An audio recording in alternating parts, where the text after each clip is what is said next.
YouTube viewers அனைவருக்கும் வணக்கம். இன்றைக்கி நம்ம இந்த வீடியோவில் 2025க்கான நட்சத்திர பலன்களை பற்றி பார்த்துட்ருக்கோம். அதன் வரிசையில் இன்றைக்கி பார்க்க போகிறது உத்திராடம் நட்சத்திரம். உத்திராட நட்சத்திரம் தனுசு ராசியில் 1 பாதமும் மகர ராசியில் 3 பாதமும் கொண்டது. நட்சத்திர அதிபதி சூரியன்.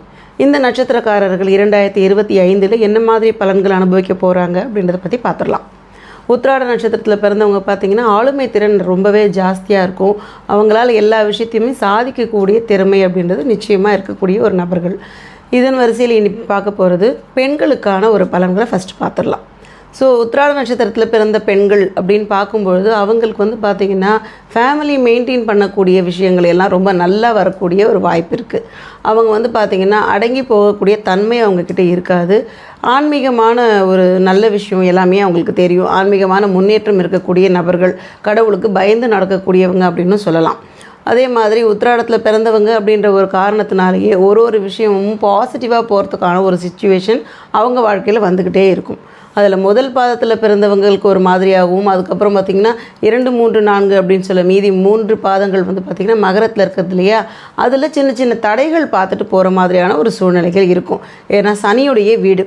அந்த காரணத்தினாலேயே அதிகபட்சமான அடி வாங்கிறது அப்படின்னு பார்த்திங்கன்னா மகர ராசியில் இருக்கக்கூடிய இந்த 3 பாதங்கள் மட்டும்தான்.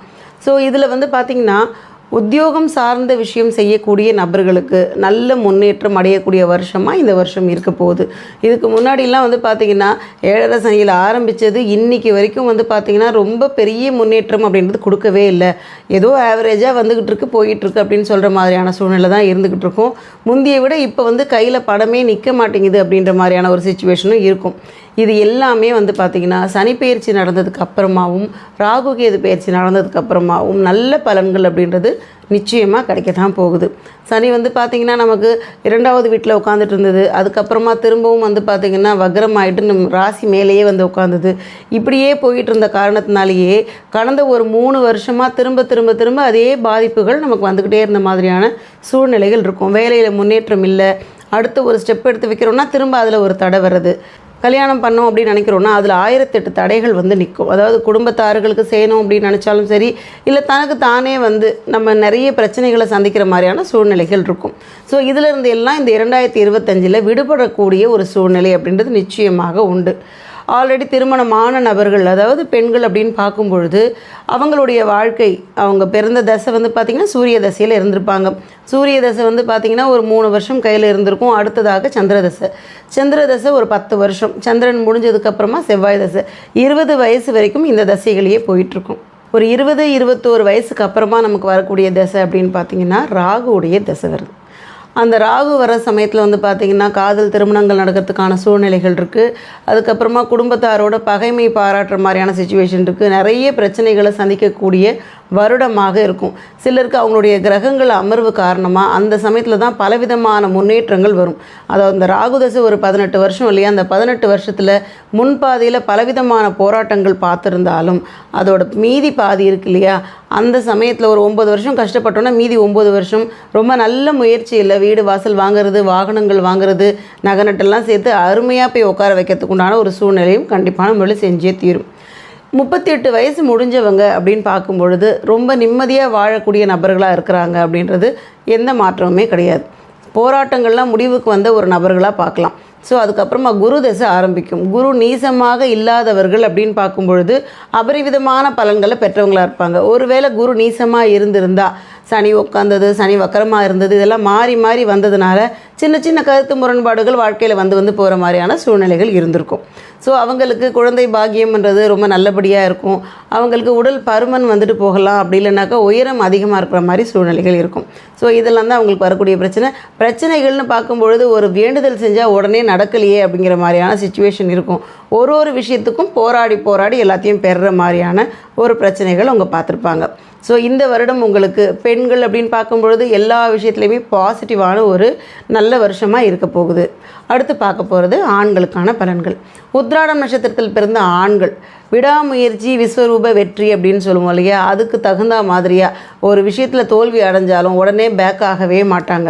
திரும்ப கொஞ்சம் வெயிட் பண்ணி அதே மாதிரியாக ட்ரை பண்ணுவோம், கண்டிப்பாக இந்த தடவை ஜெயிச்சிருவோம் அப்படின்னு திரும்ப திரும்ப ட்ரை பண்ணி ஜெயிக்கக்கூடிய ஒரு நட்சத்திரம் அப்படின்னு பார்த்திங்கன்னா இந்த உத்திராட நட்சத்திரம். அதில் ஆண்கள் வந்து பாருங்கள் போராளிகளாகவே இருப்பாங்க. எப்படியாவது பெருசாக ஒரு அச்சீவ்மெண்ட் பண்ணியே தீரணும் அப்படின்னு நினைப்பாங்க. இவங்க யாருக்கும் அடங்கி போகிற தன்மை இவங்களுக்கு இருக்காது. சூரியனுக்கு சொந்தமான நட்சத்திரம் அப்படின்னும் பொழுது இவங்களுக்கு வந்து பார்த்திங்கன்னா இயற்கையாகவே சிவன் மீது அதீதமான ஒரு பற்று இருக்கும். அதுலேயும் வந்து பாருங்கள் ஒரு விஷயத்தையுமே இன்னொருத்தவங்க அட்வைஸ் பண்ணால் எடுத்துக்கக்கூடிய தன்மையும் குறைவாக தான் இருக்கும். இந்த காலத்தில் அட்வைஸ் எல்லாருக்குமே புரிகிற மாதிரி விஷயங்கள் தான், எல்லாமே எல்லாருக்குமே தெரியும், நம்ம தனியாக சொல்ல வேண்டிய அவசியமே கிடையாது. இவங்க குடும்பத்து மேலே அதீதமான பாசம் வச்சவங்க, உடன் பிறந்தவங்க மேலேயும் கடைசி வரைக்கும் அதே மாதிரி பாசத்தை மெயின்டைன் பண்ணக்கூடிய ஒரு நபர்கள், கூட்டு குடும்பத்தை அதிகமாக விரும்பக்கூடிய நபர்கள். அதனாலேயே இவங்க அதிகபட்சமான கஷ்டங்களை மேலும் மேலும் சந்திச்சுக்கிட்டே இருக்கக்கூடிய நபர்களாக இருப்பாங்க. இந்த வருடம் கடன்களை அடையிறதுக்குண்டான சூழ்நிலை, பேங்க் சம்மந்தப்பட்ட விஷயம் பார்த்தாவே தலையே குடைச்சலாயிடும், அந்த அளவுக்கு கடன்கள் வச்சுருப்பாங்க. அந்த கடன்கள்லாம் தீரத்துக்கான சூழ்நிலைகள் இந்த வருஷம் நிறையவே தென்படுது.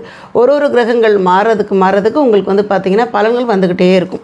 ஸோ பொறுமையாக இருங்க. கிரகப்பெயர்ச்சிகள் நடக்க கஷ்டங்கள் தீரப்போகுது, வாழ்க்கை வளமாக வரப்போகுது அப்படிங்கிறதுல எந்த மாற்றமுமே கிடையாது. தடைப்பட்ட திருமணம் சரியாகும். அதே மாதிரி குழந்தைகளுக்காக நம்ம ஏதாவது ஒரு விஷயம் செய்யணும்னு நினச்சா அது பண்ண முடியலையேன்ற ஏக்கங்கள் மாறத்துக்கான ஒரு சூழ்நிலையும் இருக்குது. வீடு கட்டி பாதியில் நிற்கிது, அதில் போய் குடி போக முடியல, அதை மராமத்தும் செய்ய முடியல அப்படின்னு பார்க்குறவங்களுக்கு அது எல்லாத்தையும் சீர்படுத்துறதுக்கு உண்டான சூழ்நிலையும் கண்டிப்பான முறையில் இருக்குது. ஸோ கொஞ்சம் பொறுமை இருந்தால் மட்டுமே போதும். வாழ்க்கை அப்படின்றது திருப்பி போட்ட மாதிரி பாசிட்டிவாக மாறத்துக்கான சூழ்நிலைகள் இந்த வருஷம் கண்டிப்பாக இருக்குது. அடுத்து மாணவர்களுக்கான பலன்கள். படிக்கிற குழந்தைங்க அப்படின்னு பார்த்திங்கன்னா அவங்களுக்கு வந்து ரொம்ப ஞாபக சக்தியும் இருக்கும், ரொம்ப அழகாக படிக்கக்கூடியவங்க, நல்லா ரேங்க் ஹோல்டராக இருக்கக்கூடிய நபர்களாக தான் இருப்பாங்க. அதாவது மேக்ஸிமம் நல்லா படிக்கக்கூடிய நபர்களாக இருப்பாங்க. ஒரு சிலருக்கு வந்து பார்த்திங்கன்னா கொஞ்சம் மந்தமாக இருக்கிறதுக்கு உண்டான சூழ்நிலையும் இருக்குது. அதாவது 2ஆம் வீடு வாக்குஸ்தானத்தில் வந்து சனி உட்காந்துட்டு இருந்தால் கொஞ்சம் மெத்தனமாக இருக்கலாம். புதன் அஸ்தங்கமாகி இருந்தாலும் பார்த்திங்கன்னா ஞாபக சக்தி கொஞ்சம் குறைவாக இருக்கலாம். இதெல்லாம் காலப்போக்கில் சரியாகக்கூடியது தான். நிதானமாக இருங்க. பசங்க வந்து பார்த்திங்கன்னா அவங்க டாக்டர் ஆகணுன்ற ஆசை இருக்கக்கூடிய நபர்கள் கண்டிப்பான முறையில் அதற்குண்டான ஒரு வழின்றது நிச்சயமாக கிடைக்கும். சூரியனுக்கு சொந்தமான நட்சத்திரம் அப்படிங்கிறதுனால மருத்துவர் ஆகிறதுக்கு உண்டான வாய்ப்புகள் அதிகமாகவே தெரியப்படுது. இந்த 2025 படிக்கிற குழந்தைங்களுக்கு எல்லாருக்குமே நல்ல விதமான மாற்றம், அவங்க எதிர்பார்த்த எதிர்கால வாழ்க்கை எல்லாத்துக்குமே உத்தரவாதம் கொடுக்கக்கூடிய வருஷமாக தான் இருக்குது. மதிப்பெண்கள் அதிகமாக வாங்கிறதுக்கான சூழ்நிலையும் இருக்குது. ஸோ இவங்களுக்கு வந்து பார்த்திங்கன்னா பொறுமை ரொம்ப முக்கியம். அதே மாதிரி கொஞ்சம் மெடிடேஷன் பண்ணுற மாதிரி பழக்கத்தை ஏற்படுத்தி கொடுத்துருங்க. அவங்களோட கான்சன்ட்ரேஷன் பவர் இன்னும் கொஞ்சம் இன்க்ரீஸ் பண்ணுறதுக்கு என்னெல்லாம் பண்ண முடியுமோ யோகா பண்ணுறது, இந்த மாதிரி விஷயங்கள்லாம் கற்றுக் கொடுங்க. 10 நிமிஷம் காலையிலையும் சாயந்தரமும் கொஞ்சம் நேரம் உட்காந்தாவே போதுமானது. அதை பண்ண இவங்களுக்கு கான்சன்ட்ரேஷன் வந்து ஜாஸ்தியாக வரதுக்கான வாய்ப்பும் ஏற்படுத்தி விடும். ஸோ படிக்கிற குழந்தைங்களை நினச்சி யாரும் கவலைப்படவே வேண்டாம். இந்த வருஷம் ரொம்ப நல்ல மதிப்பெண்கள் வாங்கி அபரிவிதமான முன்னேற்றத்தை அடையக்கூடிய வருஷமாக தான் இருக்க போகுது. இந்த வருஷத்துக்கான கோச்சார பலன்கள் பற்றி பார்த்துடலாம். அதாவது கோச்சாரம் அப்படின்னு பார்க்கும்பொழுது நமக்கு ராகு கேதுவுடைய நகர்வுக்கு அப்புறமாவே நிறைய நல்ல விஷயங்களை நம்ம வாழ்க்கையில் பார்க்க முடியும். ராகு வந்து நமக்கு வந்து பார்த்திங்கன்னா குடும்பஸ்தானம் மற்றும் தனஸ்தானத்தில் உட்காரப்போது 2வது வீட்டில். அப்படி உட்கார்றதுனால நமக்கு மாற்றங்கள், தன ரீதியான புழக்கம் அதிகமாகும். அதாவது பண வரவுகள் ரொம்ப அதிகமாக வரதையும் நீங்கள் கண்கூடாக பார்க்க முடியும். வார்த்தைகளை ரொம்ப உஷாராக இருந்துக்கோங்க, ஏன்னா வார்த்தை ரொம்ப முக்கியம். ராகு வாக்குஸ்தானத்தில் வர்றதுனால ஏடாகுடமாக வார்த்தையை விட்டுற மாதிரியா இருக்கும். கோபத்தை குறைச்சிக்கோங்க.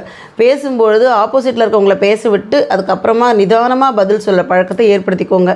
வாக்குஸ்தானத்தில் ராகு வந்தால் வம்பிழுத்து விடுறது அப்படின்றது ஒரு விஷயம் இருக்கும். இது ஒரு முக்கியமான நெகட்டிவ் பாயிண்ட்டு, இதை மைண்டில் வச்சுக்கோங்க. அவ்வளவு ஈஸியாக யாருக்கும் வாக்குறுதியும் கொடுக்காதீங்க, காப்பாற்ற விடாது. ஸோ இந்த ஒரு விஷயம் இருக்குது. தன ரீதியான விஷயங்கள் அப்படின்னு பார்த்திங்கன்னா அதிர்ஷ்ட வாய்ப்புகள் அபரிவிதமாக வரும். ஸோ அதெல்லாம் பயன்படுத்திக்கோங்க. பணம் சேர்க்கணும், சேவிங்ஸ் ஏதாவது பண்ணணும் அப்படின்ற மாதிரியான இடத்துக்கு வந்துக்கோங்க. அதுக்கப்புறமா இடம் வாங்குறது, வீடு வாங்குறது, இந்த மாதிரி விஷயம் ஆசை இருந்ததுன்னா அதை ட்ரை பண்ணுங்கள். ஏன்னா பணம் விரயமாகாமல் ஒரு இடத்துல போய் சேர்ந்துடும். ஸோ இதெல்லாம் வந்து நல்ல பாசிட்டிவான ஒரு விஷயமா இருக்கும். அடுத்து கேது வந்து நகர்ந்ததுக்கப்புறமா உங்களுக்கு ஆன்மீகமான முன்னேற்றம் அப்படின்றது நல்லபடியாக கிடைக்கும். இது நாள் வரைக்கும் இருந்த மன உளைச்சல்கள் தீர்றதுக்கான ஒரு வழிவகை இந்த வருஷம் கண்டிப்பான முறையில் உண்டு. சனி பெயர்ச்சிக்கு அப்புறமா ஒரு தைரிய ஸ்தானத்தில் போய் சனி போய் உட்கார்றாரு. குடும்பஸ்தானத்தில் இருந்த சனி வந்து பார்த்திங்கன்னா அளவுக்கு அதிகமாக கொஞ்சம் கஷ்டங்கள் கொடுத்துக்கிட்டே இருந்தவர் இப்போ மாறுதல் செய்யக்கூடிய ஒரு சூழ்நிலை இருக்குது. ஆன்மீகமான தேடலுக்கு அப்படின்னு பார்க்கும்பொழுது நிறைய முன்னேற்றங்கள் அப்படின்ற விஷயம் கண்டிப்பான முறையில் உண்டு. சித்தர்கள் சந்திக்கிறதுக்கான வாய்ப்புகளும் ஏற்படும். அடுத்ததாக சனியுடைய பெயர்ச்சி வந்து பார்த்திங்கன்னா ரொம்ப உஷாராக இருக்கணும்னு சொல்லியிருக்கேன். அந்த உஷாராக இருக்கிற தன்மையை ஏற்படுத்திக்கோங்க. 3வது வீட்டுக்கு போகிறார். அதாவது தைரியஸ்தானம் அப்படிங்கிறதுனால நம்ம வந்து தைரியம் வந்து ரொம்ப ஜாஸ்தியாக போயிட்டே இருக்க மாதிரியான சூழ்நிலையும் இருக்காது. கொஞ்சம் உஷாராக இருக்கணும். பண ரீதியான விஷயங்களில் கொஞ்சம் மட்டுப்படும். ஏற்கனவே இருந்த பிரச்சனைகள் எல்லாம் வந்து பார்த்திங்கன்னா கொஞ்சம் தலை தூக்கி ஆஃப் ஆகிற மாதிரி இருக்கும். பழைய விஷயங்கள் எதையுமே கலராதிங்க. ஆயிடுச்சு, இதோடு இது எல்லாத்தையும் மறந்துடுவோம்னு பிரச்சனைகள்லாம் மறந்துட்டு ஃப்ரெஷ்ஷாக ஸ்டார்ட் பண்ணுறதுக்கு தயார்படுத்திக்கோங்க. ஸோ சனி நகர்ந்ததுக்கப்புறமா தொழில் ரீதியான விஷயங்களில் நல்ல மாற்றங்கள் அப்படின்றது நிச்சயமாக உண்டு. இதுக்கு முன்னாடி வந்து பார்த்திங்கன்னா நமக்கு அது ஜென்ம சனியாக உட்காந்துக்கிட்டே இருந்தது, வக்கரமாகி திரும்பவும் விரைய சனியாக வந்து உட்காந்தது. இப்போ தான் சனி நகர்ந்து ஒரு வழியாக நம்மளை விட்டுட்டு போகுது அப்படின்ற மாதிரியான சிச்சுவேஷன்ஸ் மகர ராசிக்காரர்களுக்கு இருக்கும்.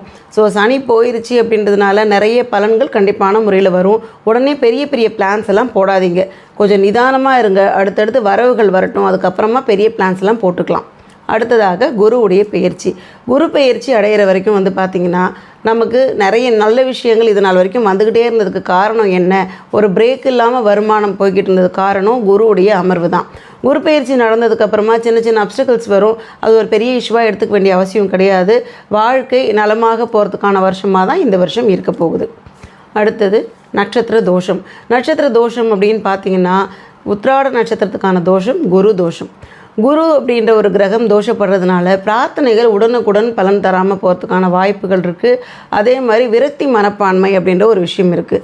ஆண்களுக்கு அப்படின்னு பார்க்கும்பொழுது தனக்கு தானே வந்து ஒரு தோஷமாக இருக்கும். ஏதாவது ஒரு பிரச்சனைனா நம்ம ஸ்டார்ட் பண்ண விஷயம்தான் அதை தலை தூக்கி பெருசாக வருது அப்படின்ற மாதிரி இருக்கும். அதாவது முதல்ல நம்ம விட்ட வார்த்தை தான் பெரிய வன்மமாக வந்து நம்மக்கிட்ட நிற்கிற மாதிரியான சிச்சுவேஷன்ஸ் இருக்கும். அதே சமயத்தில் இந்த பிரச்சனையெல்லாம் எப்படி தீர்க்கலாம் அப்படின்னு பார்க்கும்பொழுது நான் ஏற்கனவே சொன்ன மாதிரி தான் மஞ்சள் வந்து யூஸ் பண்ணுங்க. குரு வழிபாடு எடுத்துக்கோங்க. ஆன்மீகமாக குரு வழிபாடுன்னு ஒரு விஷயத்தை நம்ம ஃபாலோ பண்ணிக்கிட்டே இருக்கோம்னா இந்த குரு தோஷம் நம்மளை பெருசாக பாதிக்க வேண்டிய அவசியமே இருக்காது. நீங்கள் காஞ்சி பெரியவர் வழிபாடு எடுத்துக்கிறீங்களோ இல்லை ராகவேந்திரர் வழிபாடு எடுத்துக்கிறீங்களோ, அப்படி இல்லைன்னா ஷிரடி பாபாவோட வழிபாடு, இந்த 3ல் ஏதாவது ஒரு வழிபாடு எடுத்துக்கோங்க. சித்தர் வழிபாடு பிடிக்கும்னா சித்தர் வழிபாடு. ஆன்மீக பெரியோர்களோட வழிபாடு அப்படின்றது அந்த ஆசீர்வாதம் நமக்கு கிடைக்கணும். நம்மளுடைய வாத்தியார்கள் காலில் விழுந்து மரியாதை செஞ்சுக்கிறது, அவங்களுக்கு ஆசீர்வாதம் வாங்கிக்கிறது, இதெல்லாம் பண்ணுறது உங்களுக்கு நல்ல விஷயத்தை ஈர்த்து கொடுக்கும். அடுத்ததாக நவகிரகங்களில் இருக்கக்கூடிய பிரகஸ்பதி. கோவில்களுக்கு போனீங்கன்னா நவகிரகங்களுக்கு இருக்கக்கூடிய இடத்துல பிரகஸ்பதி இருக்கார் இல்லையா, குரு, அவருக்கும் அதுக்கப்புறம் தட்சிணாமூர்த்திக்கும் 2 விளக்கு ஏற்றிக்கோங்க. இந்த ஒரு விஷயத்தை ஃபாலோ பண்ணாலே வாழ்க்கை வளமாக போகிறது ரொம்ப நல்லா போகிற மாதிரியாக இருக்கும். அடுத்ததாக வந்து பார்த்திங்கன்னா நம்ம வந்து தினமும் செய்யக்கூடிய விஷயங்களில் மஞ்சள் வந்து தண்ணியில் குழச்சி நெத்தியில் வச்சுக்கோங்க. இந்த மஞ்சளை நெத்தியில் வச்சுக்கிறதுனால பலன்கள் அப்படின்னு பார்த்திங்கன்னா ரொம்ப அளவுக்கு அதிகமான பலன்களை ஈர்க்க முடியும். நெகட்டிவ் எல்லாம் குறையிறதையும் நீங்கள் க்ளீனாக பார்க்க முடியும். இது நாள் வரைக்கும் வந்து பார்த்திங்கன்னா நெகட்டிவ் ஒரு மாதிரி போய்கிட்டே தான் இருக்குது, பெரிய இம்ப்ரூவ்மெண்ட் இல்லைன்னு சொல்லக்கூடிய நபர்களாக இருந்தாலும் மஞ்சள் நெத்திக்கு வச்சுக்கிறது, கையில் ஒரு மஞ்சள் கலர் கயிறு கட்டிக்கிறது, அப்படி இல்லைன்னா கனக புஷ்பராகம் அப்படின்னு சொல்லுவோம் இல்லைங்களா, எல்லோ சஃபேர்னு சொல்லக்கூடிய அந்த ரத்தினம், அது ஒரு மோதிரமாக வாங்கி போட்டுக்கோங்க. ஆள்காட்டி விரலில் போடுங்க. இந்த மோதிரம் அணிகிற பட்சத்தில் உங்களுக்கு பலவிதமான நன்மைகள் அப்படின்றதும் ஒன்று சேர கொடுக்கறதுக்கான வாய்ப்பும் உண்டு. 2025க்கான தொடர் வழிபாடு, ஏதாவது ஒரு வழிபாடு நான் தொடர்ந்து பண்ணிகிட்டே இருக்கேன். வாழ்க்கையில் சங்கடங்கள் தீர்ந்துக்கிட்டே இருக்கணும் அப்படின்னு சொல்லும்பொழுது அதற்கான வழிபாடு சிவன் வழிபாடு மற்றும் விநாயகர் வழிபாடு, இந்த 2 வழிபாடை தொடர்ந்து பண்ணிக்கிட்டே இருந்தீங்கன்னா வாழ்க்கை வளமாக போகிறத யாராலையும் தடுக்கவே முடியாது. அளவுக்கு அதிகமான நன்மைகள் வரக்கூடிய வருஷமாக இந்த வருஷம் இருக்கிறதுனால நான் சொன்ன விஷயங்கள் எல்லாத்தையும் கரெக்டாக ஃபாலோ பண்ணுங்கள். இந்த வருடம் உங்களுக்கான ஒரு வரப்பிரசாதமாக அமைய போகுதுன்றதில் எந்த மாற்றமுமே இல்லை. இன்றைக்கி நம்ம இந்த வீடியோவில் உத்திராடம் நட்சத்திரத்துக்கான பலன்கள் பற்றி பார்த்தோம். இந்த வீடியோ உங்களுக்கு பிடிச்சிருந்தா லைக் பண்ணுங்கள், ஷேர் பண்ணுங்கள், சப்ஸ்கிரைப் பண்ணுங்கள். டவுட் இருந்தால் கமெண்ட் பண்ணுங்கள். நன்றி, வணக்கம்.